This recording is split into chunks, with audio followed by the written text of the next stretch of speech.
Meaning of gasoline. Gasoline.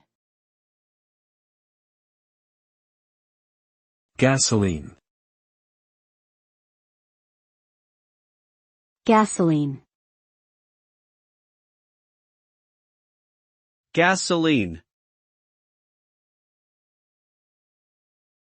Gasoline is a petroleum-derived liquid mixture primarily used as a fuel in internal combustion engines.